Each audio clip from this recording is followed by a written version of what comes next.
तो संकल्पित मैंने शब्द लिखा है। तीसरा शब्द यहाँ पे लिखा है सतर्क। सतर्क मतलब वेरी अलर्ट, कि थोड़ा अगर आप लक्ष्य से चूक गए, जैसे जिस प्रकार से मान लीजिए कोई हवाई जहाज है, और हवाई जहाज एकदम तीव्र गति से जब आकाश मार्ग में जब उड़ रहा है, थोड़ा सा यदि वो अगर असावधान हो गया, थोड़ा सा अगर उसका दिशा परिवर्तन हो गया, तो कोई अगले भिन्न ही देश में पहुंच जाएगा। इसलिए बहुत अलर्ट रहना आवश्यक है। शूरस्य धारा, क्या कहा गया, आध्यात्मिक मार्ग में चलना किसके समान है, कहते तलवार की धार पर चलने के समान है। Walking on the edge of the blade, जिसे कहते हैं कि ब्लेड की धार या तलवार की धार कहा जाए उसके ऊपर। इसलिए बहुत सतर्क हो और निरंतरता उसमें। चौथा शब्द यहाँ पे मैंने कहा है कि तो साध्य से ही सब शब्द आते हैं। साध्य से ही साधना आती है, साध्य से ही साधक आता है, साध्य से ही साधु आता है। साधु शब्द कहते हैं, साधु मतलब कौन, साधु मतलब भगवा वस्त्र, ये साधु का लक्षण है। साधु का सरल एक अर्थ हुआ कि जो साधन में लगा हुआ है वह साधु है। जो साध्य के लिए तत्पर है वह साधु है। और अन्यों को और अधिक अगर अच्छी तरह से कहा जाए तो अन्यों को जो साधन में लगा देता है, अन्यों का साध्य जो स्पष्ट करवा देता है, वह साधु होता है। सम्यक रूपेण धुनोति इति साधु। साधु शब्द का एक अर्थ है, दो अक्षर आते हैं ना, सा और धु। धु मतलब धुनोति, धुनोति मतलब धुलाई करता है। आपका जितना बीच बीच में वायरस कचरा होगा सब निकाल कर एकदम क्लियर गोल आपका कर देता है, और सभी प्रकार के अनावश्यक जो आसक्ति अनर्थ को तुरंत काट देता है, उसे साधु कहते हैं। तो पहला शब्द मैंने कहा साध्य, दूसरा संकल्पित मतलब कन्विंस्ड। श्रील भक्तिविनोद ठाकुर विश्व से कहते, कैसे बहुत लोग भक्त नाम जप करते हैं, परंतु नाम जप करने के बाद भी उसमें प्रगति नहीं होती है। नाम जप में उतना लाभ का अनुभव होता नहीं जितना बताया जाता है।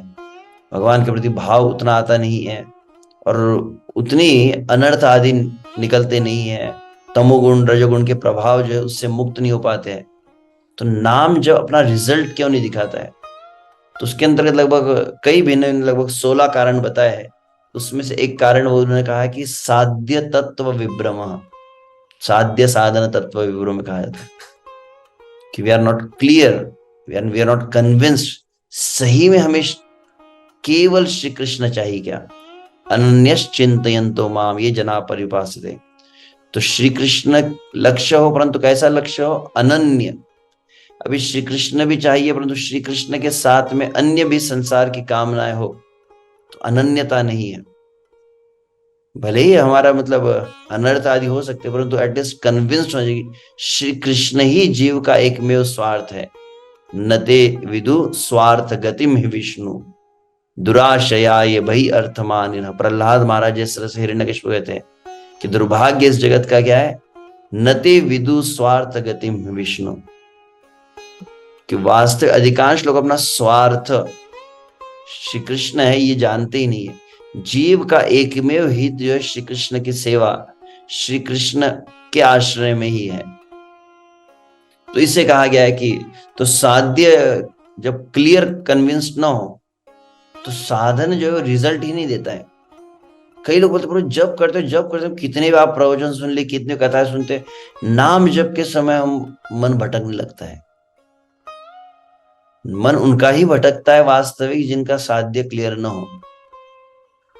किस लिए हम वास्तविक हम नाम जप कर रहे हैं। मतलब अभी कुछ दिन पहले मैं किसी भक्त से मिला, हम जब बरसाना में कैंप में थे, कुछ विद्यार्थियों कैंप चल रहा था, वहां पे एक भक्त ने प्रश्न पूछा, सरल प्रश्न था कि प्रभु जी नाम जप के समय क्या विचार करें, नाम जप कर रहे हो समय क्या विचार करें।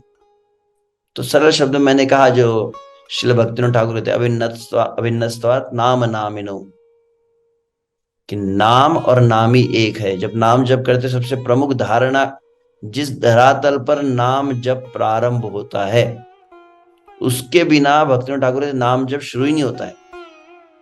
और कौन सा? कि नाम मतलब ये हरे कृष्ण राम, ये जो मंत्र है ये साक्षात स्वयं कृष्ण है। साक्षात राधा और कृष्ण मेरे साथ में है। मैं राधा कृष्ण का सानिध्य कर रहा हूं, मैं राधा कृष्ण की सेवा कर रहा हूं इस नाम उच्चारण के द्वारा। मैं राधा कृष्ण के सानिध्य में हूं। यह जब धरातल पर आ जाते तब भक्तिविनोद ठाकुर कहते हैं भजन रस में, तब नाम जब प्रारंभ होता है। अन्यथा फिर कई बातें, 100 बातें हम कहेंगे, अब जब करना है, फिर ये करेंगे, वो प्रार्थना करेंगे, ऐसे भगवान का दर्शन करेंगे, भगवान के चित्र को सामने रखेंगे, सभी प्रकार के क्रियाएं कर ली जाए, परंतु नाम क्या है ये अगर बात स्पष्ट न हो तो नाम जब जो है तुरंत रिजल्ट नहीं दे पाता है। तो सतर्क रहना और सतत इसमें लगना है। जीव के लिए सतत आवश्यक है कि वो सतत उस साधन में लगा रहे। इसके लिए उदाहरण जैसे दिया जा सकता है, और एक कि जिस प्रकार से मान लीजिए कोई व्यक्ति नदी पार करना चाहता है, एक किनारे से दूसरे किनारे पर जाना चाहता है, तो वो फिर तैरने लगता है। और तैरते समय जो आप जानते होंगे, जो भक्त तैरना जानते हैं, कि हाथ हिलाने पड़ते हैं और पैरों को हिलाना पड़ता है। तो पैर हिला रहा है और हाथ हिला रहा है और हाथ हिलाकर वो तैर रहा है। और प्रश्न है कि जब वहां उस नदी में तैर रहा है, कितने देर तक उसे हाथ और पैर हिलाने हैं? ऐसा कर सकते कि जो 5 मिनट तक हाथ पैर हिलाते रहे और फिर रुक जाए, कुछ समय के लिए ब्रेक ले। तो बोले, और ब्रेक लेंगा तो उसके जीवन का ही ब्रेक हो जाएगा। जब तक लक्ष्य तक नहीं पहुंचते, उत्तिष्ठ जागृत, क्या कहा जाता है, वरान प्राप्य निबोध, कि जब तक लक्ष्य प्राप्त ना हो जब तक बिल्कुल रुकना नहीं है। तो जैसे मैंने कहा कि कोई रेसिंग में होता है, कोई तैर रहा है, तो बीच में अगर रुक गया तो वो फिर हार गया। तो लक्ष्य प्राप्ति तक उसे निरंतर, तो जीव का भी स्वभाव जो है कि श्री कृष्ण का नित्य दास है, तो नित्य सेवा ही जीव का अंततः अहेतु की अप्रतिहता यह आत्मा सुप्रसिद्धति, भागवत में कहा गया है। आत्मा प्रसन्न कब होगा? अखंडित श्री कृष्ण की भक्ति जब की जाएगी। जब भक्ति खंडित हो जाती है तो फिर वह वास्तविक आत्मा को संतुष्ट नहीं कर सकती। और सतत हो, सादर मतलब आदर पूर्वक उससे किया जाए। आदर के साथ, आदर शब्द में कई बातें आ जाती है। आदर में श्रद्धा आता है सबसे प्रमुख। जिस क्रिया का आप कर रहे हो उसके प्रति श्रद्धा हो, उसके प्रति समर्पण हो, उसके प्रति निष्ठा हो। नाम जप कर रहे तो नाम जप, नाम जो है ये सब कुछ है, सर्वस्व है। भागवत का श्रवण कर रहे, भागवत का अध्ययन कर रहे, तो पूर्ण उसमें श्रद्धा, निष्ठा, समर्पण। और साधन में फिर संलग्न होना। तो यह क्या है साधना? तो इसको और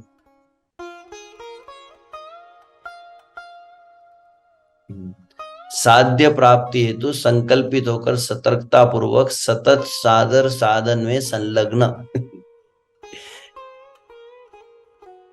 इसको अच्छे से समझाने की कोशिश की है मैंने। वाक्य थोड़ा कठिन लग रहा होगा, परंतु स स स स ध्यान रखते हैं। साध्य प्राप्ति के लिए संकल्पित होना मतलब कन्विंस होना, सतर्कता, अलर्ट, सतत, कंटिन्यूस, सादर मतलब बहुत आदर के साथ साधन में लगे रहना, यह आवश्यक है। और यह करवाने के लिए ही विशेष रूप से यह संग है। संग वही है जो इस साधन में आपको प्रवृत्त करता है। तो यहां तक हमने ये इस बात को कहा। तो इसी साधन का ही अब तो मनुष्य जीवन का जो मूल आधार है वह है आध्यात्मिक जीवन, श्री कृष्ण का भजन करना। और श्री कृष्ण के भजन का जो आधार है वह साधना भक्ति है। और साधना जो हम करते हैं, तो साधना में सभी बातें आएंगी। वैसे देखा जाए तो हम जितने भी साधना, स्वाध्याय भी साधना का अंग होता है, सेवा भी साधना का अंग होता है। किसी को लगता है कि प्रभु जी साधना मतलब जो माला लेकर बैठे वो जब वह नहीं, जो भी साध्य को प्राप्त करने के लिए, श्री कृष्ण को प्रसन्न करने के लिए जो क्रियाएं की जा रही है, सभी साधना के अंतर्गत आएंगी, परंतु प्रधान रूप से उसमें नाम जप आदि है। और यह साधना का जो, तो आध्यात्मिक जीवन का जो मूल आधार है वह साधना है, और साधना का जो फाउंडेशन है वह क्या है, तो वहां पर बताया गया विशेष रूप से ब्रह्म मुहूर्त। यह मूल विषय हम अभी थोड़ा लेंगे और फिर अगली बार लेंगे इसको विस्तार से। तो ब्रह्म मुहूर्त जो कहा गया है, ब्रह्म मतलब मुहूर्त तो समझ में आता है ना, मुहूर्त मतलब काल, काल मतलब समय, काल मतलब मृत्यु वाला नहीं, काल समय। और ब्रह्म मतलब, तो ब्रह्म के सरल अर्थ कहा जाए, ब्रह्म मतलब ऐसे, ब्रह्म का एक अर्थ आत्मा होता है, और ब्रह्म का मूल अर्थ वैसे भगवान है, पर ब्रह्म परम धाम पवित्रम परमम भवान। अर्जुन जिस तरह से भगवान श्री कृष्ण को संबोधित करते गीता में कहे है कि आप पर ब्रह्म है, तो ब्रह्म मतलब श्री कृष्ण भी है और ब्रह्म मतलब आत्मा भी है। तो वह समय, वह काल, जिस समय आप आत्मा का साक्षात्कार, श्री कृष्ण का साक्षात्कार तुरंत कर सकते हैं, उस समय को ब्रह्म मुहूर्त कहा गया है। तो हम कुछ बातों केवल कहेंगे यहाँ पर। तो और इसी को अगर आप इस्कॉन के परिवेश में हम जो शिक्षा प्राप्त करते हैं उसी के अंतर्गत कहा जाता है morning programme. So morning programme is the foundation of sadhana. यह जो प्रातः काल में हम 4 से लेकर लगभग 8-9 बजे तक जो शिक्षाएं दी जाती है आपको, मंगला आरती करते हैं हम, नाम जप करते हैं, उस समय हम गीता भागवत भगवान श्री कृष्ण कुछ कथा का श्रवण करते हैं, भगवान की अर्चना की जाती है, संकीर्तन किया जाता है, नृत्य किया जाता है, तुलसी की वंदना की जाती है, नरसिंह भगवान को प्रार्थना की जाती है, और भक्तों के सानिध्य में यह सब कार्य किए जाते हैं। तो भक्तों का संग होता है, नाम कीर्तन होता है, भागवत श्रवण होता है, अर्चना होती है। ये सब मिलाकर हम जो करते हैं प्रातः काल के समय में, यह पूरा जो पैकेज है जो बनाया गया है, श्रील प्रभुपाद ने समस्त शास्त्रों का भली भांति अध्ययन करके, समस्त आचार्यों की शिक्षाओं को समझकर एक फुल पैकेज हमें दिया है, उसी को विश्व से मॉर्निंग प्रोग्राम शब्द यहाँ पर है। तो यह वास्तविक ऐसा नहीं केवल श्रील प्रभुपाद ने ही बताया है, वास्तविक समस्त शास्त्र में देखेंगे इसको बहुत अधिक जोर दिया गया है। सरल शब्दों में कहा जाए कि अगर ब्रह्म मुहूर्त का काल, जैसे कहते हैं उठ जाग मुसाफिर भोर भई, अब रैन कहा जो सोवत है, जो सोवत है सो खोवत है, जो जागत है सो पावत है। तो वहां पर भी इस बात को कहा जाता है जो सोवत है सो खोवत है। तो वहां पर कहा जाता है अन्य स्थान पर कि अगर कोई प्रातः काल के समय में अगर साधन में न लगा हो तो वास्तविक वह साधु की श्रेणी में नहीं आता है। प्रातः काल का समय जिसका चूक गया मतलब चूक गया पूरी तरह से। तो ये जो भी भक्त है यहाँ पर भी, जैसे आप देख रहे हैं अकोला में भी भक्त लोग या कई स्थानों पर नियमित रूप से हम देखते हैं कि सभी को प्रोत्साहित प्रेरित किया जाता है कि प्रातः काल साधना करनी चाहिए। क्यों इतना अधिक इसको जोर दिया गया है, इसी को हम कुछ शास्त्र के आधार पे समझने का प्रयास। इसके पहले भी मैंने इस विषय को लिया है परंतु विस्तार से कभी उतना लिया नहीं जिस तरह से। तो आज कुछ बातें कुछ कह के फिर अगली बार हम इसको और डिटेल में लेंगे।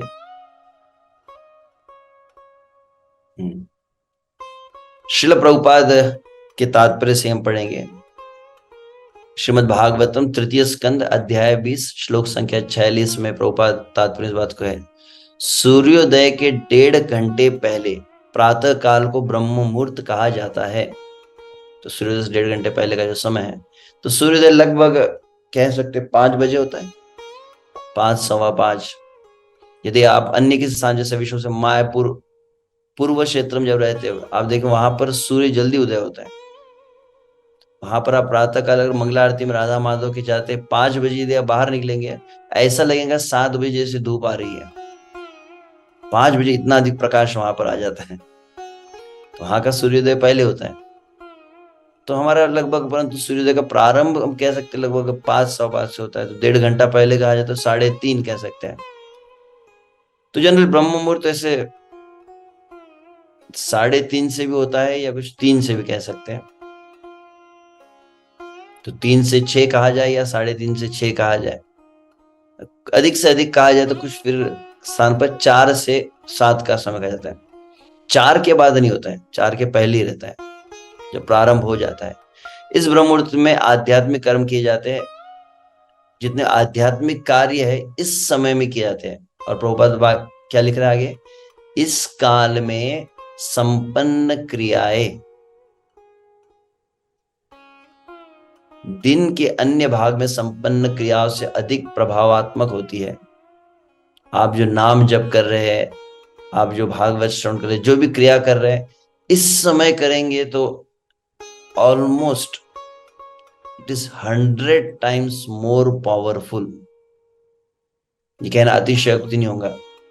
पूरा दिन भी आप अगर माला कर रहे हैं, पूरा दिन आप नाम जप कर रहे हैं, और प्रातः काल जो करते हैं वो लगभग 100 गुना अधिक शक्तिशाली होता है। तो इसी को हम कुछ अलग, तो यही दृष्टांत जो मैंने पहले भी प्रयोग किया है, इसको भी यहां पर दिया था। अच्छा सॉरी कि साधना का फाउंडेशन ब्रह्म मुहूर्त जो कहा गया है, तो ब्रह्म मुहूर्त यदि ठीक तरह से ब्रह्म मुहूर्त में देखो साधना न करे तो उसकी भक्ति कभी इतनी स्ट्रांग हो ही नहीं सकती, और बहुत ऊंचा नहीं जा सकता भक्ति में, प्रगति नहीं। जैसे भक्ति में जो होता है अलग अवस्था, जो श्रद्धा से लेकर प्रेम तक होती है, फिर कनिष्ठ अधिकारी, मध्यम अधिकारी, उत्तम अधिकारी, ऐसे अलग स्तर बताए जाते हैं भक्ति के। तो उसमें कनिष्ठ अवस्था पे हमेशा बना रहता है वो, या कनिष्ठ भी नहीं रह पाता वास्तव देखा जाए। सुबह आगे हम देखेंगे प्रभुपाद जी कुछ वाक्य समझ में आएंगे, वास्तविक से भक्त ही नहीं कहा गया, अधिक काल तक टिकने वाला है नहीं।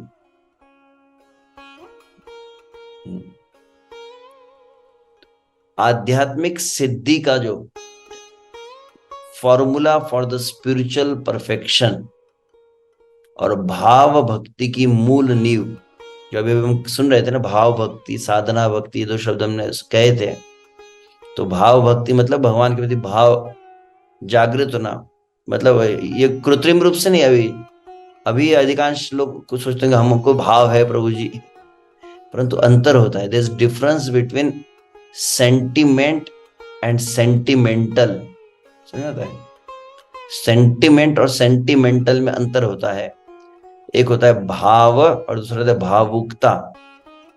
भावुकता मतलब मैं अपने मन से सोचने लगता हूं मैं कृष्ण का गोपी हूं, या मैं ये हूं वो हूं, कृत्रिम रूप से कुछ अपने मन में विचार करना। हालांकि इसमें कोई बुरा नहीं है, ये भी अच्छा ही है, परंतु भाव मतलब जो प्रकाशित होता है, ये कृत्रिम रूप से नहीं आरोपित किया जाता, स्वयं प्रकाशित होता है। प्राकट्यम हृदय साध्यता कहा गया है, जो हृदय में प्रकाशित होता है, जो हमारा संबंध श्री कृष्ण से वो अनुभव होता है और स्वयं प्रकाशित होता है, उसे कहा भाव। तो भाव भक्ति का जो मूल आधार जो है, भाव कभी भक्ति जागृत ही नहीं होंगी।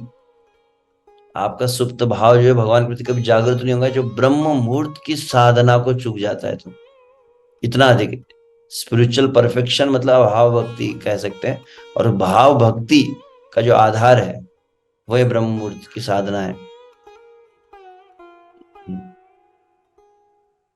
तो अन्य समस्त, चाहे आध्यात्म के कोई भी मार्ग हो, चाहे कोई भक्ति योग में हो, चाहे सांख्य में हो, अष्टांग योग में हो, कोई योग कर रहा है, सभी दर्शन में विशुद्ध से प्रातः काल का समय ही बताया गया है। आध्यात्म के लिए बहुत अधिक आवश्यक है। बचपन में आपने देखा होगा जो भक्त कभी घरों में इस तरह संस्कार, प्रातः काल जल्दी उठने के लिए प्रोत्साहित किया जाता है। यदि अभ्यास भी करना हो, चाहे शैक्षणिक अभ्यास भी क्यों ना हो, उसे प्रातः काल के लिए, क्योंकि प्रातः काल का विशेष प्रभाव है। तो हम कुछ उस बातों को केवल देखेंगे। भगवान श्री कृष्ण भी गीता में कहते हैं, या अनिशा सर्वभूतानां तस्याम जागृति संयमी, यस्याम जागृति भूतानि सा निशा पश्यतो मुने। यहाँ पर भगवान कहते हैं या निशा सर्वभूतानाम, समस्त जीवों के लिए जो रात्रि का काल है, तस्याम जागृति संयमी, वास्तविक संयमी आत्म साक्षात्कार के लिए प्रवृत्त है, जो अपने मन इंद्रियों को संयम करके भगवान में लगाए है, वो उस काल में जागृत रहते हैं। इसके कई अलग अलग प्रकार से अर्थ कहे जा सकते हैं, परंतु एक अर्थ जो प्रमुख रूप से अभी हमारे इस विषय संबंधित है, यस्याम जागृति भूतानी, और जिस समय संसारी लोग जागते हैं, सा निशा पश्यतो मुने, तो जो मुनिगण है वास्तविक उनके लिए वह निशा काल है। तो जिन इसमें कह सकते हैं, एक अर्थ तो यह होता है कि या निशा सर्वभूतानाम, तो आध्यात्म में जिसमें विश्व से संसारी लोग उदासीन रहते हैं, जिन क्रियाओं के प्रति जो भौतिकवादी लोग हैं, जो संसार के भोगों में आसक्त है, वो जिस भजन के प्रति उदासीन रहते हैं, भक्तगण उसमें अधिक उत्साही रहते हैं। और यस्याम जागृति भूतानी, और भोगों के प्रति जितने अधिक वो उत्साही रहते हैं संसारी लोग, उन क्रियाओं में भक्तगण उदासीन होते हैं। ये एक अर्थ हुआ। और दूसरा अर्थ यह है कि या निशा सर्वभूतानाम, समस्त जीवों के लिए रात्रि का जो काल है। मैं किससे बात कर रहा था तो अमेरिका में था, मैं नाम नहीं कहूंगा, तो परिचित हमारे, मैंने पूछा कि कैसा आपका दिनचर्या होती है, तो उन्होंने कहा, तो मैं अचरज में पड़ गया। उन्होंने कहा कि हम लगभग 3 बजे 4 बजे सोते हैं और फिर लगभग 11 बजे तक उठते हैं। तो बिल्कुल यह श्लोक मुझे उसमें स्मरण हुआ। उन्होंने कहा कि लोगों का मतलब, हम जिस समय जागते हैं, जिस समय साधुगण, जिस समय भक्तगण जागते हैं, उस समय संसारी लोग बहुत अधिक गहरी नींद में सोते हैं। और जिस समय वो जागते हैं 12 बजे 1 बजे तक 2 बजे तक, वास्तविक जो संयमी जीव है वो उस समय सोते हैं। और उस काल में जो सोता है उनके लिए मनुस्मृति क्या कहती है, ये शास्त्र प्रमाण के आधार पर हम जो कहना चाहते हैं, ब्रह्म मुहूर्ते स्तुया निद्रा सर्व पुण्य क्षयकारिणी। एकदम सरल शब्द है।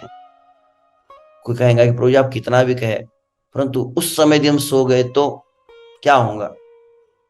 तो यहां पर कहा जा रहा है ब्रह्म मुहूर्ते स्तु या निद्रा, परंतु देखो ब्रह्म मुहूर्त के काल में, प्रातः काल, जब भगवान के साक्षात्कार के समय, उस समय कोई व्यक्ति सोया रहता है। शुभ से प्रभुपाद के वाक्य आगे हम देखेंगे।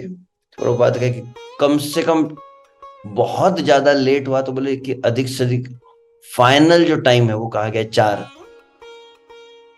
4 प्रारंभ नहीं कहा गया है। ध्यान रखिए कि लगता है कि 4 से उठना शुरू करना चाहिए, 4:30 को उठ के फिर 5 को उठ सकते हैं, 5:30 को उठ सकते, 6 को उठ सकते हैं, कहीं कभी ना कभी उठ जाओ ब्रह्म मुहूर्त में। ऐसा नहीं, ब्रह्म मुहूर्त प्रारंभ जब होता है उसके पूर्व तुरंत, मतलब उसी काल प्रारंभ होते हुए उठ जाना चाहिए। तो उसका फाइनल जो टाइम वैसे 4 बताया गया। वन मस्ट, प्रभुपाद कहते हैं one must get up by 4।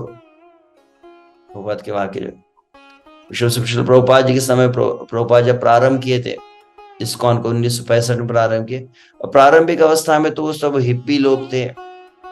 रात ऐसे कई युवा थे वहां पर न्यूयॉर्क में जो शराब पीते थे, रात भर नशे में धुत रहते थे, और नशे में रात भर पीने के बाद में वो प्रातः काल के समय में जो लौट कर जाते थे, वो देखते थे स्वामी जी उठे हुए हैं, लगभग 5 बजे का समय, 5:30 का समय। तो उस समय वो लोग जाते थे वहां पर, और उनको जो नशेड़ी लोग जो रात भर जाग रहे थे, अब सोने को जा रहे वो, तो उसके पहले वो आते थे। तो प्रभुपाद थोड़ा कीर्तन करते थे, प्रातः काल फिर गीता की क्लास होती थी, कभी कभी प्रभुपाद भागवत में से कुछ सुनाते थे। तो उस तरह से पहले तो इस तरह के लोग थे वो। फिर धीरे धीरे श्रील प्रभुपाद ने जब प्रारंभ किया तो फिर प्रभुपाद ने उनको जप सिखाया, कीर्तन सिखाया, सब वो करने लगे। जहां तक मुझे स्मरण लगभग 1970 है, पहले 3-4 साल में प्रभुपाद काफी कुछ बातें कहे, परंतु फाइनली प्रभुपाद ने मंगला आरती 4:30 बजे होनी चाहिए, और फिर नियमित रूप से सुबह के समय सबको उठना चाहिए, सुबह जप करना चाहिए। स्टैंडर्ड जो है लगभग 69-70 से प्रभुपाद ने बनाए थे। और एक प्रसंग बताया जाता है कि जब प्रभुपाद वृंदावन में थे और प्रभुपाद के जो विदेशी शिष्य थे बिशप से श्याम सुंदर आदि, वे शिला प्रभुपाद जी के साथ में थे। और प्रभुपाद प्रातः काल उठ गए थे और उठकर प्रभुपाद जप कर रहे थे। प्रभुपाद ने देखा कि लगभग 5 बज गए, 5:30 हो रहे थे और कुछ वक्त उठे नहीं थे उस समय, प्रारंभिक अवस्था में। तो प्रभुपाद ने तुरंत बुलाया और प्रभुपाद ने कहा उस समय की 4 के बाद उठना ही है, 4 के बाद कोई सो नहीं सकते। श्रील प्रभुपाद ने फिर काफी कुछ महत्व बताया है कि शुभ से प्रातः काल ब्रह्म मुहूर्त में उठना और उठकर जो मंगला आरती करता है, नाम जप आदि करता है, यदि नियमित रूप से अखंडित रूप से उस साधना को ये करे, ब्रह्म मुहूर्त की साधना, तो विशेष आध्यात्मिक सिद्धि उसे प्राप्त होती है लगभग बिना खंडित हुए। जैसे एक तप मतलब 12 वर्ष होता है, तो लगभग 12 वर्षों तक कह सकते हैं नियमित रूप से कोई करे तो विशेष उसे आध्यात्मिक लाभ प्राप्त होते हैं। तो प्रभुपाद वहां पर भी जोर दिए इस बात को। और यहाँ पर कहा जाए सर्व पुण्य, पुण्य मतलब यहाँ पर कोई भौतिक पुण्य नहीं है, जो भी आध्यात्मिक सुकृति भी कह सकते हैं। क्षय, क्षय मतलब नष्ट होना। जितने जीवन भर में उसने पुण्य कमाए हैं सबके सब नष्ट हो जाएंगे।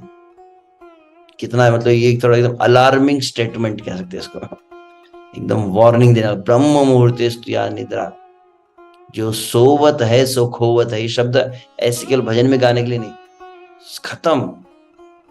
आध्यात्मिक जीवन उसका मतलब लगभग नष्ट हो जाएगा। वो चूक गया तो कभी भी वो चूकना नहीं चाहिए किसी भी अवस्था में, क्योंकि इस बात को मतलब सावधान करने। ऐसा नहीं प्रभु जी कहे तो हाँ हफ्ते में 4 दिन हम उठ सकते हैं, प्रभु जी 2 दिन तो भी आराम दीजिए, थोड़ी छुट्टी होती है ना जैसे ऑफिस की, कभी सोने भी दीजिए ना। शिला प्रभुपाद से पूछा था, प्रभुपाद जी हम मंगला आरती कभी कभी छोड़ सकते हैं क्या? तो प्रभुपाद ने कहा एक ही अवस्था में। कौन सा? You can miss mangala aarti when you are dead. आप प्रातःकाल ब्रह्म मुहूर्त कब छोड़ सकते हैं? जब आप मृत हो। अन्यथा मतलब अन्य किसी भी अवस्था में इसे नहीं छोड़, कॉम्प्रोमाइज करना है, बिल्कुल इसमें ढिलाई नहीं होनी चाहिए। तो इसके कोई कई अलग अलग बातें जो यहाँ पर अब हम देखेंगे। भैषज्य सार के 63वें श्लोक में कहा गया है, वर्ण कीर्ति यश लक्ष्मी स्वास्थ्यम आयुष्च विंदति ब्राह्मे मुहूर्ते संजाग्री इच्छयम वा पंकजम यथा। तो ब्रह्म मुहूर्त में उठने वाला पुरुष वर्ण कीर्ति यश लक्ष्मी स्वास्थ्य आयु 4 5 6 बातें यहाँ बताइए।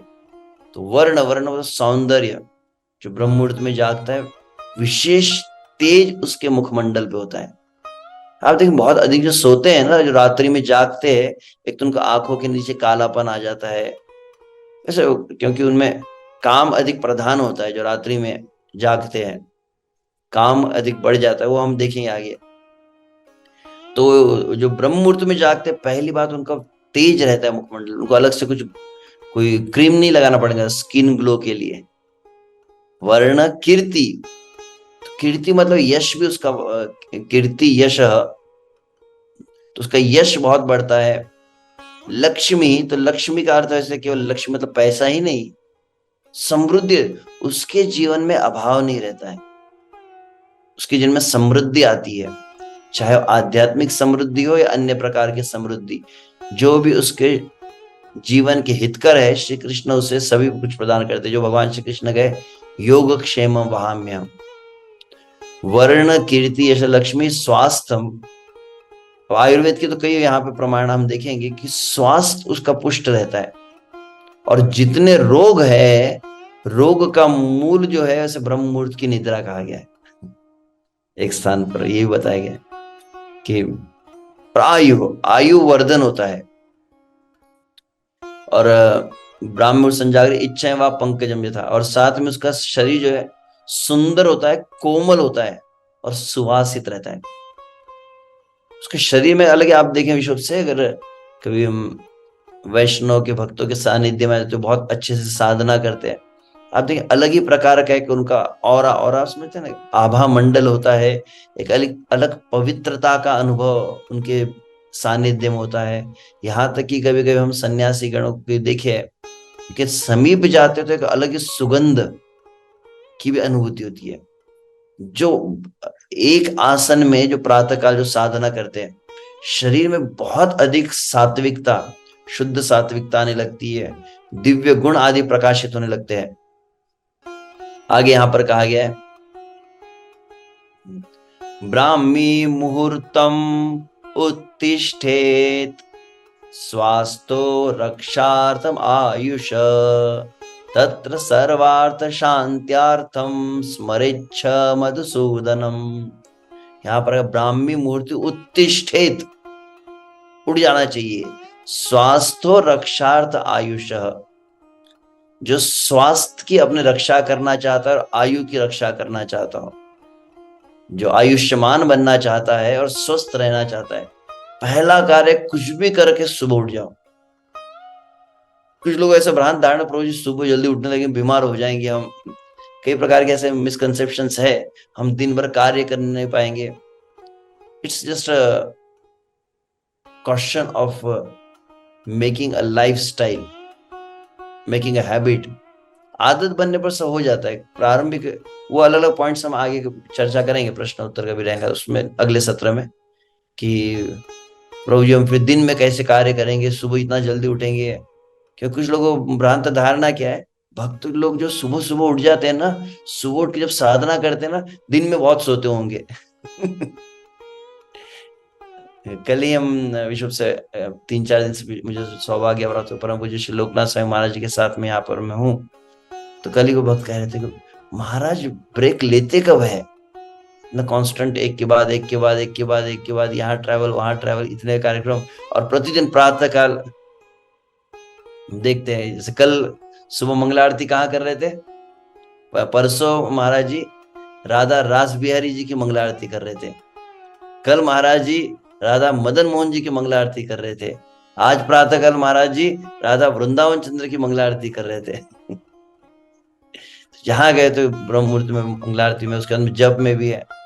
क्योंकि हम हमारे साथ में कुछ वक्त थक भी जाते, बोलते अब रात को लेट हो रहा है, इतना ट्रैवलिंग हुआ, थोड़ा शरीर थका हुआ है, परंतु ऐसा कहीं महाराज जी के मुखमंडल पर दिखा। और दिन में भी फिर कई भक्त मिलने लगते हैं, कई प्रकार के अलग अलग मीटिंग्स रहते हैं, कई सत्संग होते हैं, तो वहां भी चलते रहता है। तो ऐसा कुछ है नहीं कि कुछ लोग लगता होगा कि विश्व से हम अस्वस्थ हो या फिर बीमार हो जाएंगे, नींद नहीं हो रही है, डॉक्टर कहते हैं नींद पर्याप्त होनी चाहिए।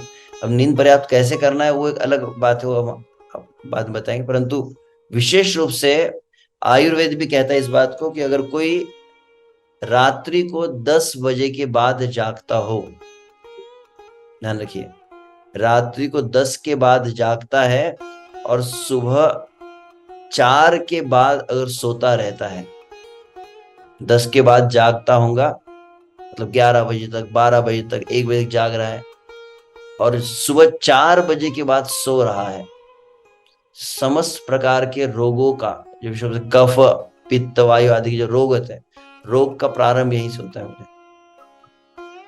और ये 2 कार्य केवल किए जाए कि 10 के पहले कैसे सोया जाए और 4 के पहले उठा जाए। ये 2 कार्य ही आपको बहुत स्वस्थ रख लेंगे। मतलब अपने आप आपकी जो कहते क्या इम्यूनिटी कहते हैं ना, रोग प्रतिकारात्मक शक्ति भी का वर्धन होता है। और क्या करना चाहिए, स्मरेच्छ मधुसूदनम, श्री कृष्ण का स्मरण करना चाहिए। ब्राह्मे मुहूर्ते बुद्ध्येत धर्मार्थ चानुचिन्तयेत् काय क्लेशाश्च तन्मूलान् वेद तत्वार्थम एव च। तो धर्मार्थ च अनुचिन्तयेत्, धर्म धर्म जो भागवत धर्म है उसका चिंतन करना चाहिए। मतलब जो वास्तविक धर्म क्या है, तो भगवान का भजन, उसका चिंतन। काय क्लेशांश तन्मूलान वेद, जो शरीर के क्लेश का जो मूल है, मतलब विशुभ से हमारे दुखों का जो कारण है, क्या है, दुखों का कारण है वास्तविक श्री कृष्ण का विस्मरण। यह बात को विचार करना चाहिए ब्रह्म मुहूर्त में। तो आयुर्वेदिक जीवन शैली तभी सही ढंग से अपनाई जा सकती है जब हम ब्रह्म मुहूर्त पर उठे। आयुर्वेद भी इस बात को कहता है, जब से आयुर्वेदिक वैद्य को हम देखे हैं, कहते प्रभु जी कितनी भी औषधि दी जाए, अगर आपका रेगुलेटेड लाइफस्टाइल अगर नहीं है तो औषधि अपना कार्य नहीं करेंगी। और संतुलित जो जीवन शैली कह रहे हैं उसमें सबसे प्रमुख बात इसको जोड़ देगी, समय पर सोना, समय पर उठना, इसको कहा जाता है। या अगर संसारी सिद्धांत के अनुसार, संसारी जो वाक्य है, early to bed early to rise keeps a man healthy wealthy and wise. तो जल्दी उठना, जल्दी सोना, यह जो शरीर को स्वस्थ रखने के लिए, बुद्धि को तीक्ष्ण रखने के लिए आवश्यक है। ब्रह्म मुहूर्त में तामसिक शक्तियां सुप्त अवस्था में होती है, मन और बुद्धि सकारात्मक होती है, ध्यान जल्दी लगता है और स्मरण शक्ति तीव्र रहती है। यहां पर कहा गया, इसी को चलो समय मैं 8:45 तक लेता हूँ, ठीक है, इससे भी थोड़ा प्रारंभ लेट लगभग 1.25 घंटा हम करते हैं, उसके बाद का हम आगे लेंगे।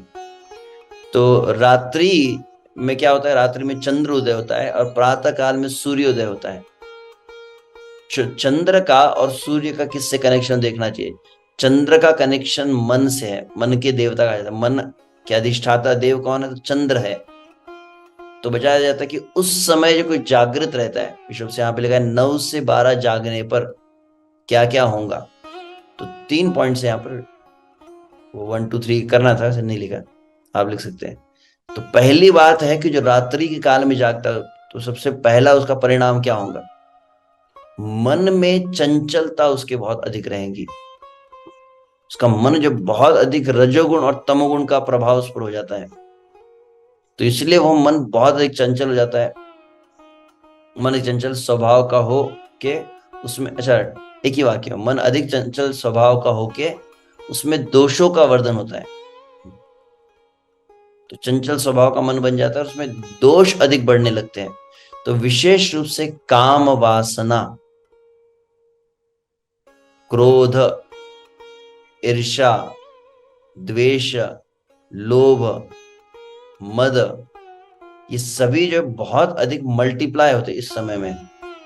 इस समय जो जागता है, अगर किसी व्यक्ति मान लीजिए काम है और वह रात के समय अगर जागता है और बैठा है वो स्मार्टफोन के साथ में, तो जो काम है अगर उसका 10% होगा, 10 का 20 हो जाता है, 20 का 40 होने लगता है। इस समय मल्टीप्लाई होता है।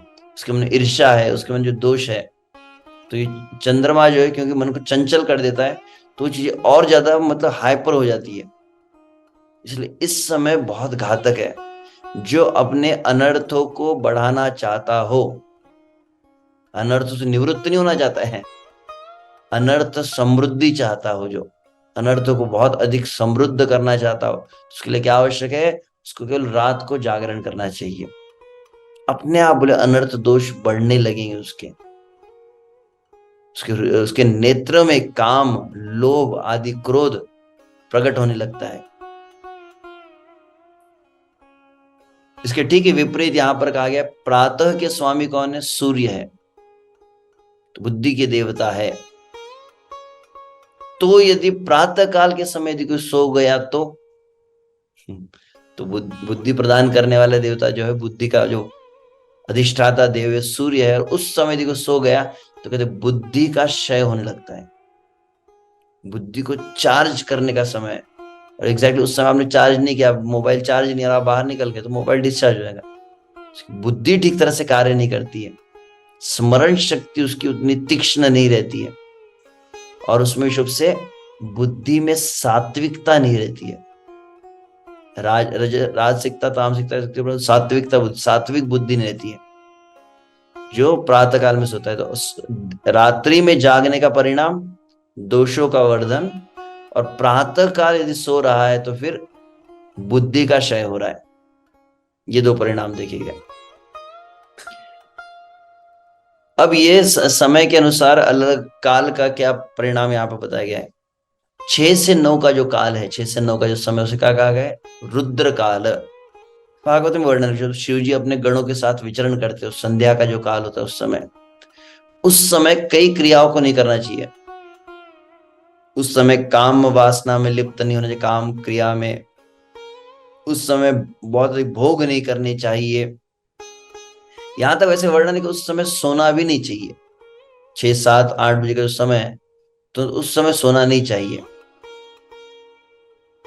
और अधिक से अधिक भगवान के नाम का कीर्तन हो। उस समय आरती का समय होता है, श्रवण किया जाता है, भगवान की कथा को सुना जाए, भगवान की लीलाओं का श्रवण किया जाए, यह उस समय में किया जाता है। 9 से 12 का जो काल है उसको राक्षस काल कहा जाता है। तो रुद्र काल में यदि कोई मतलब सोता है तो विशुभ से कई प्रकार के जो क्या कहते हैं उसे, प्रेत बाधा, भूत आदि, इनका भी कभी कभी प्रभाव होता है उस समय सोने से। 9 से 12 का जो काल है यह राक्षस काल कहा गया, जो राक्षस वृत्ति कहे जाते हैं। राक्षस वृत्ति बहुत अधिक प्रबल होती है इस समय। इस समय में यदि कोई जागता है तो राक्षस वृत्ति का प्रभाव उसके ऊपर निस्संदेह निश्चित रूप से होता है, ध्यान रखना चाहिए। और वैसे विश्राम के गणना यहाँ पर की गई है। 9 से 12 का जो समय ये 3 घंटे है, परंतु 3 घंटे अगर कोई ठीक समय पर सोता है, 9 बजे आप अनुभव करेंगे जो, तो उसके लिए और भी कई बातें हो, आपको अलग से बताएंगे अगली बार में। एक पूरा अलग डॉक्यूमेंट है रात्रिचर्या करके, कैसा हमको मतलब अपना नाइट का स्केड्यूल बनाना चाहिए, कितने बजे सोना चाहिए, कितने बजे भोजन होना चाहिए, कितने बजे कौन कौन सी क्रिया होनी चाहिए, वह दिया गया है, अलग से हम बताएंगे। तो विषुब से तैयार हो जाना चाहिए। आप दिन भर अगर विश्राम न करें, प्रातः काल जल्दी उठे, स्वाभाविक आपका शरीर थकने लगता है और 9 तक नींद आती है। फिर वो एक बार आपको साइकिल अभी बिगड़ा हुआ है ना, साइकिल को सेट करने में समय लगता है, परंतु एक बार अभ्यास कर लिया जाए तो जो आ जाता है। और 9 से 12 में सबसे गहरी नींद आती है। और वह यदि नींद हो जाए तो अनुभव कभी कभी वक्त किए भी है, उस 3 घंटे में भी पर्याप्त नींद हो जाती है।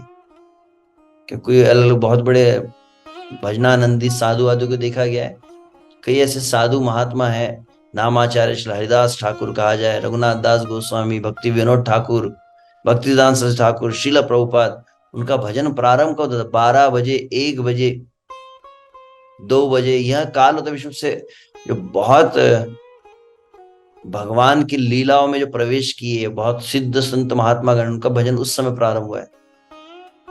ऐसा नहीं कि बहुत सोते रहते।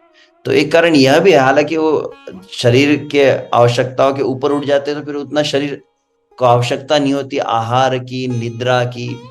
आहार निद्रा के आवश्यकता से ऊपर उठने लगते हैं, जितना अधिक देह भाव से मुक्त होकर आत्मा की भावना में स्थित हो जाते हैं।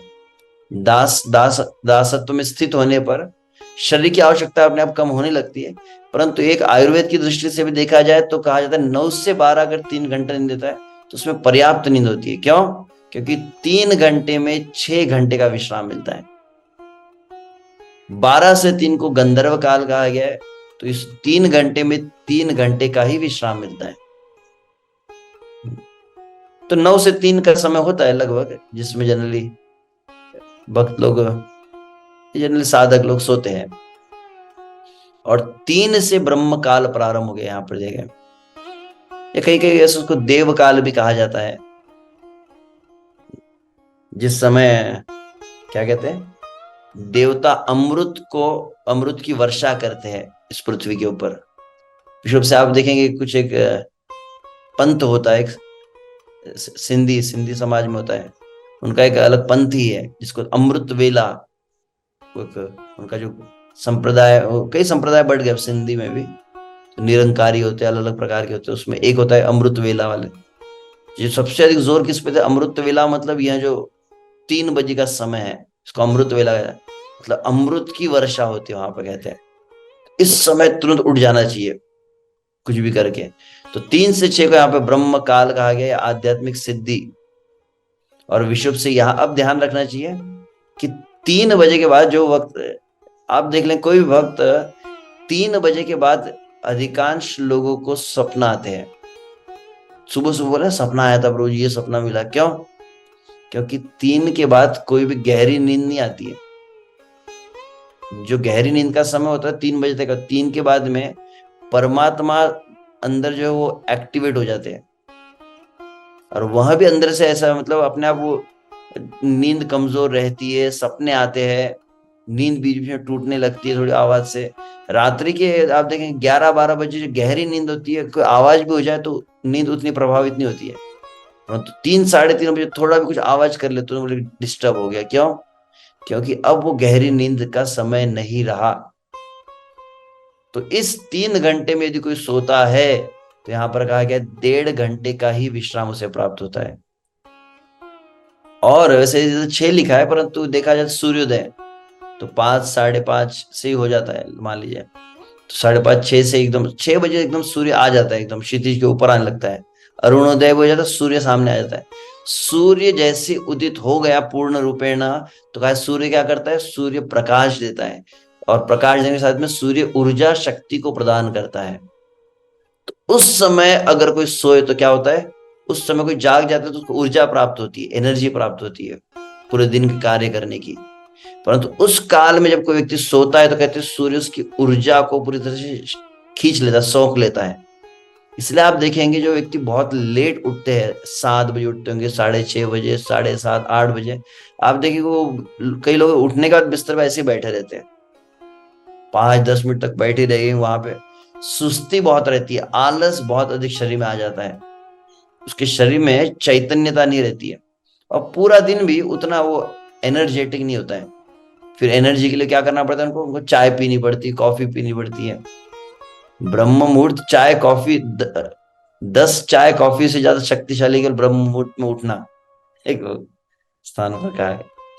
तो अलग से उसको कोई फिर ड्रिंक की जरूरत नहीं पड़ती है, ये अलग विषय अनुभव करते हैं वक्त जो विषय सुबह उठते होंगे, और सुबह उठकर आप मंगला आरती करके एक ही आसन पर एक स्थान पर बैठकर आप जप कीजिए।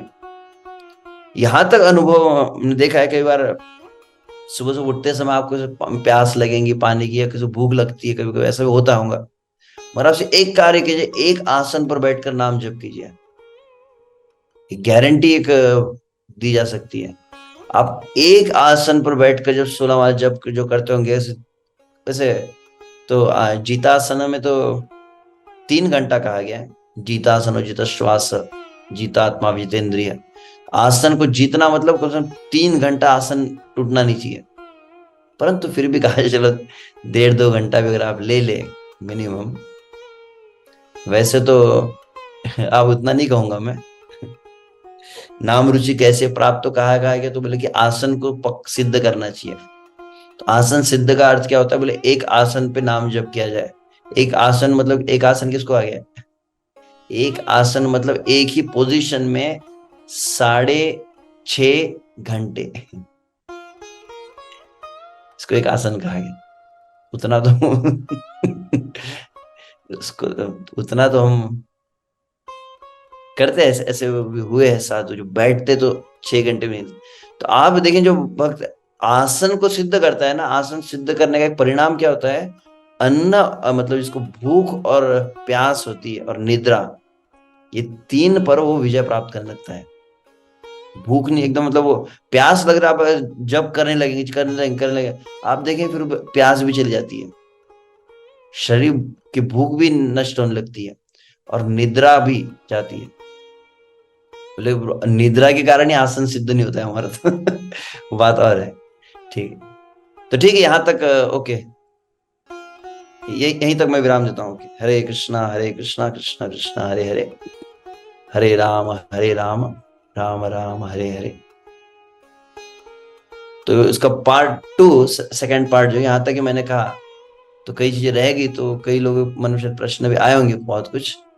तो इसका जो सेकंड पार्ट है विश्व से एक कुछ शास्त्र प्रमाण मैंने कहे और कुछ आयुर्वेद आदि के बात विषय में कहा, परंतु ये भक्ति में विश्व से कितना अधिक आवश्यक है, इसके जो 2 भाग है, तो कोशिश करूंगा कि सेकंड पार्ट में हो जाए, सेकंड में नहीं हुआ तो थर्ड में होगा जनरली, अधिक चिंता न करें।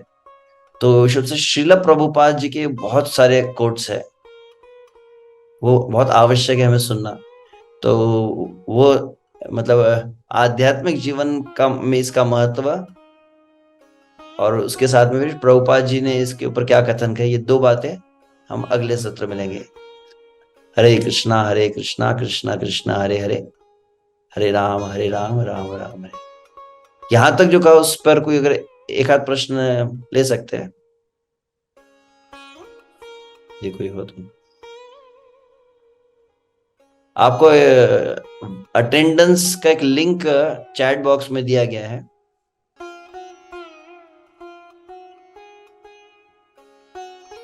तो रजिस्ट्रेशन भी आवश्यक है कि रजिस्ट्रेशन लिंक पहले था।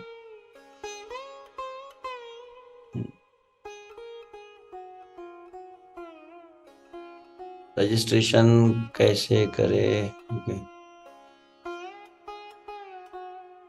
प्रश्न पूछा गया है कि एक प्रश्न की क्लास रविवार को हो सकती है क्या?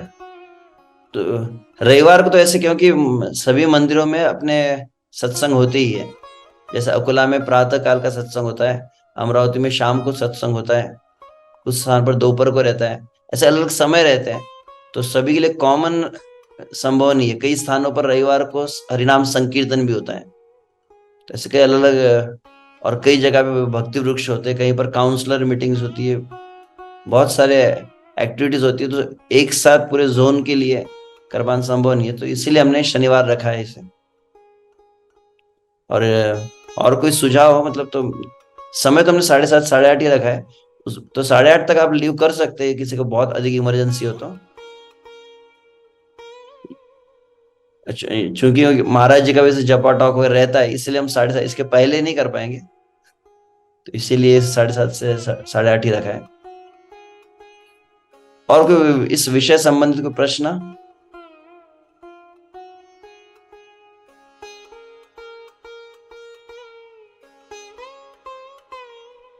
प्रश्न में पूछा गया कि इसको अगली बार में प्रश्न पूछा गया कि अगर सुबह उठ गए तो दिन में सो सकते हैं क्या? तो धीरे धीरे आप कुछ टिप्स बताएंगे कि प्रयास कीजिए।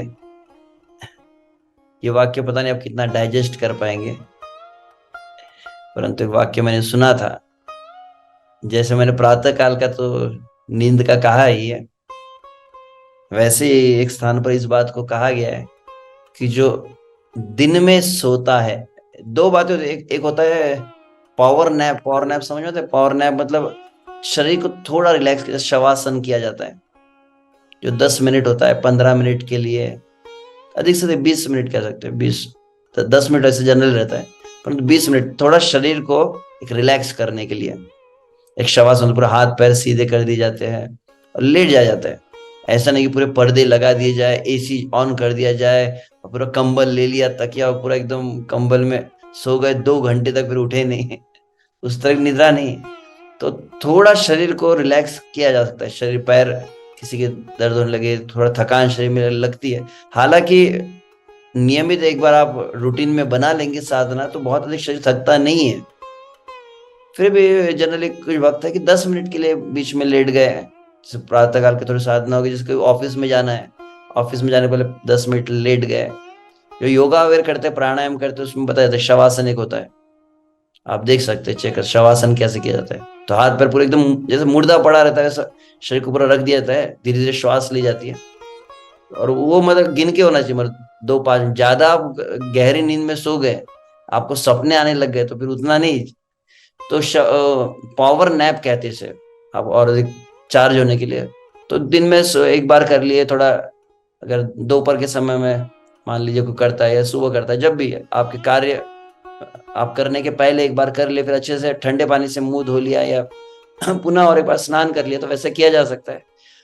परंतु जो दिन में गहरी नींद में सोते हैं 1 घंटे तक, 1.5 घंटे अलार्म लगाकर 2 2 घंटे सोते हैं, तो उनके लिए एक वाक्य है, आप डाइजेस्ट कर पाए या ना कर पाए, जो कहूंगा, सच के सिवा कुछ नहीं कहूंगा।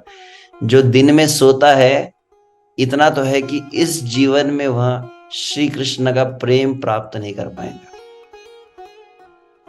क्योंकि श्री कृष्ण का प्रेम करने के लिए जो व्याकुलता चाहिए, जो विरह चाहिए, अरे इस संसार में, अरे भौतिक दृष्टांत अगर दिया जाए कि लड़के को लड़की से प्यार हो गया तो कहते हैं मुझे नींद न आए, मुझे चैन न आए। प्रेम में तो व्यक्ति नींद भूल जाता है। दरस बिना दुख दुख न लागे नैन, मीराबाई का भजन है। मीराबाई कहती है कि श्री कृष्ण आप मिल नहीं रहे तो आंखें दर्द हो रही। क्यों? कि आप मिल नहीं रहे तो मुझे नींद नहीं आ रही है। नींद नहीं आ रही है, आंखें जल रही है, परंतु सो भी नहीं पा रही हूं मैं। आंखों में दर्द हो, दरस बिना दुख न लागे नैन, खान पान जो चाहत अपने दिन को प्रेम छुअत नहीं सपने। अन्यत्र और कुछ ऐसे भी भजन में कहा गया कहीं कहीं। जो जो सोना में खाने में बहुत अधिक लगा रहता है, वो कृष्ण के प्रति व्याकुलता नहीं जागृत कर सकता है। उसका एक कारण भी है विशुद्ध से, एक पूरा एक साइंटिफिक रीजन भी है। दिन में जो सोता होगा ना, ध्यान रखिए, दिन में सोता है उसको टाइम पर नींद कभी आएंगी नहीं, पहली बात। दिन में अगर 1 घंटा कोई सो गया, 2 घंटे, और वो व्यक्ति देख लीजिए 9 बजे उसको नींद नहीं आएगी, एक बात है। दूसरी बात, यदि वो सोने का प्रयास करेगा तो नींद गहरी नहीं होगी। जो दिन में अगर नहीं सोया, सुबह जल्दी उठ गया है, दिन में नहीं सोया, तो आप देखेंगे कि उसे जल्दी नींद आती है। दूसरी बात, नींद बहुत गहरी आती है। और तीसरी बात, जब जल्दी सोएगा और गहरी नींद सोएगा तो अगले दिन सुबह फुल एनर्जी के साथ में जल्दी उठता है। दिन में सोता है तो पहली बात वो रात को जल्दी नहीं सो पाता, सो गया तो नींद गहरी नहीं आती है, और जल्दी सोया नहीं, नींद गहरी आई नहीं, तो सुबह के जब में सोता रहता है। फिर पूरा साइकिल ही डिस्टर्ब हो जाता है। 1-2 बार थोड़ा तकलीफ होंगी, और लगभग किसी भी हैबिट को बनाने के लिए जनरली कहते हैं 21 दिन लगते हैं, 1 महीना कह दीजिए ना। 1 महीना थोड़ा साइकिल लगता है कि जैसे कुछ विद्यार्थी वो पहले उठते थे 7 बजे, उनको जब कहा जाए धीरे धीरे 5 बजे उठने की कोशिश करते, फिर 4 बजे उठने की कोशिश करते, तो परिणाम क्या होता है कि कभी कॉलेज में नींद आने लगती है, ऑफिस में नींद आने लगती है, ऐसा भी कुछ होता होगा। परंतु देखा है हमने भक्तों का अनुभव कि वो थोड़ा फिर संघर्ष करते हैं कि थोड़ा मुंह के ऊपर बार बार पानी मारेंगे, या फिर ऑफिस में जाने से पहले थोड़ा, अगर जैसे मैंने अभी कहा, शवासन आदि कर लिए। आजकल तो यहाँ तक हमने देखा है कि ऑफिस में भी टाइम दिया जाता है, थोड़ा योगा के लिए एक योगा ब्रेक दिया जाता है, ताकि आपका शरीर ज्यादा एफिशिएंटली कार्य करे। तो योगा करते होंगे, जो सूर्य नमस्कार कीजिए, शवासन कीजिए, तो फिर दिन की नींद वगैरह जा सकती है। ठीक है, इसको और डिटेल में बाद में कहेंगे। ओके। हाँ,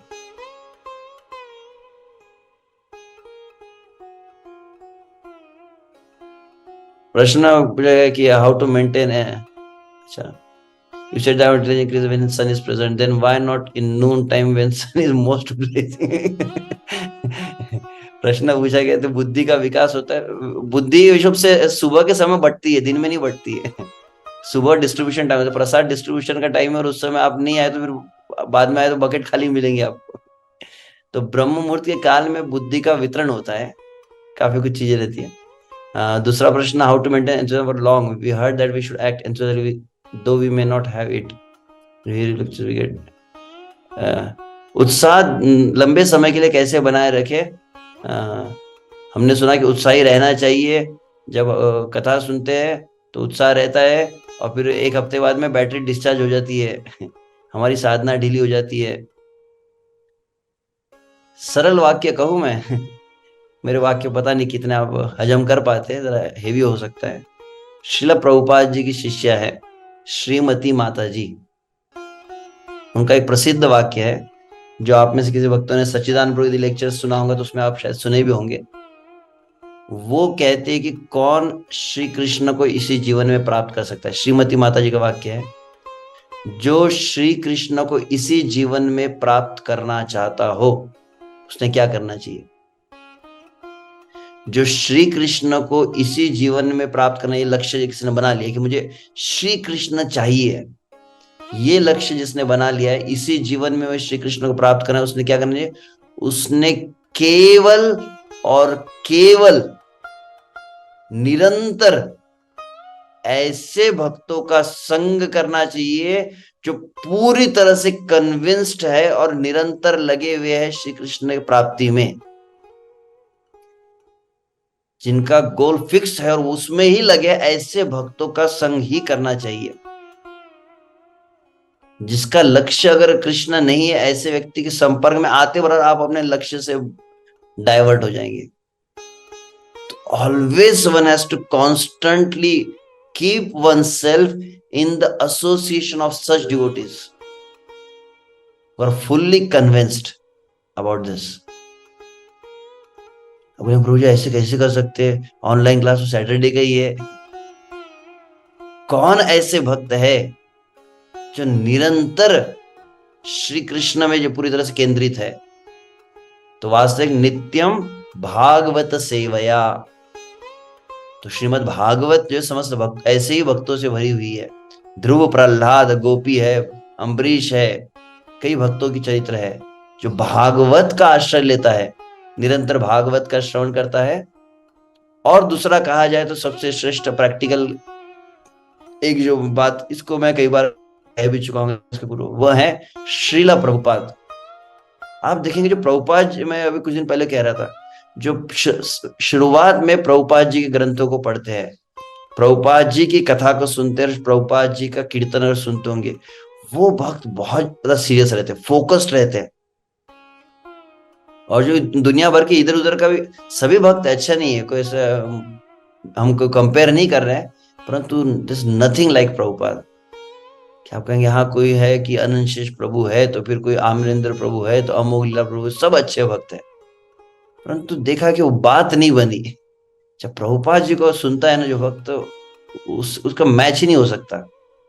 वो जो तुरंत एक अलग भावना, आपका मतलब अलग धरातल पे आप चले जाते हैं जब श्रील प्रभुपाद जी को आप सुनते हैं।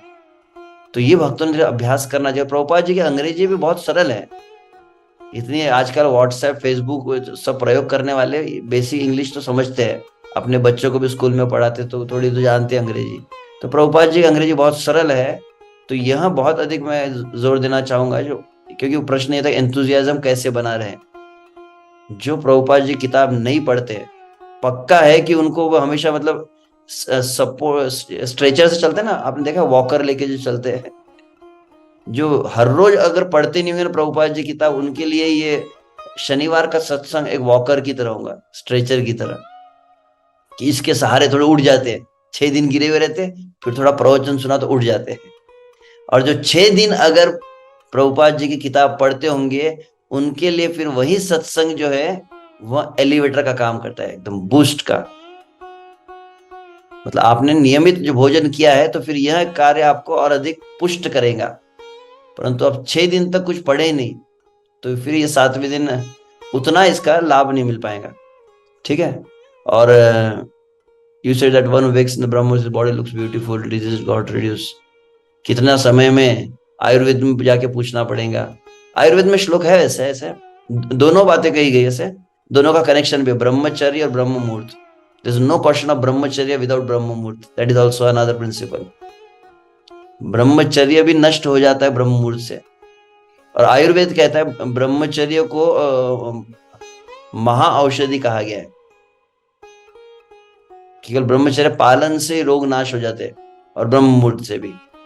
तो एग्जैक्ट आप करते रहिए, कितने समय में इसका रिजल्ट मिलेगा चेक करना पड़ेगा, आयुर्वेद में कहीं रेफरेंस होगा तो मैं बताऊंगा।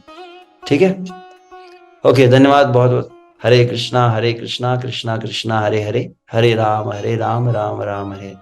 तो अगले शनिवार को रहेगा ठीक समय पर 7:30 को हम प्रारंभ करेंगे, और डायरेक्ट जो टॉपिक है उस विषय पर भी हम चर्चा करेंगे।